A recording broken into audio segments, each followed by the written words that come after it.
সময়ে বইমেলা হতো কম হতো। 21শে বইমেলাটা এর পরে খুব আড়ম্বরের সাথে শুরু হলো।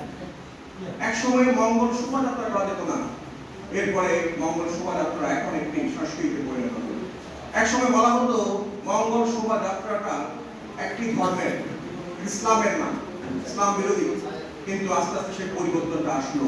এখন 21শে বইমেলা ছড়িয়ে গেছে বিভাগীয় পর্যায় থেকে থানা পর্যায়ে। আমার 21টি বই প্রকাশিত হয়েছে, কবিতার বই, উপন্যাস এবং প্রবন্ধ। 350 প্রবন্ধ আমি জাতীয় বা আন্তর্জাতিক পত্রিকা আমার প্রকাশিত হয়েছে। আমার লেখাপড়া এবং গবেষণার মূল ক্ষেত্রটা হচ্ছে বৌদ্ধ ধর্ম এবং সেই বৌদ্ধ ধর্মের সময়কার ইতিহাস নিয়ে। আমার একটা বই প্রকাশিত হয়েছে লুমৃদ্ধি কুশিনারা, সেটি ভারত এবং বাংলাদেশে সমাদৃত হয়েছে। স্টেটসম্যান পত্রিকা সেটা রিভিউ প্রকাশ করেছে এবং বাংলাদেশের পত্রিকায় বলেছে যে রাহুল শান্তিকায়নের পরে যে ভোটা থেকে গঙ্গার আলোকে এই লুমৃদ্ধি কুশিনারা বইটি লেখা হয়েছে। স্টেটসম্যান পত্রিকা লিখেছে সাহসী উপন্যাস, কারণ আমি সেখানে কিছু সাহসী কথা তুলে ধরেছি সিদ্ধার্থের সেই বৌদ্ধ ধর্ম প্রচার নিয়ে।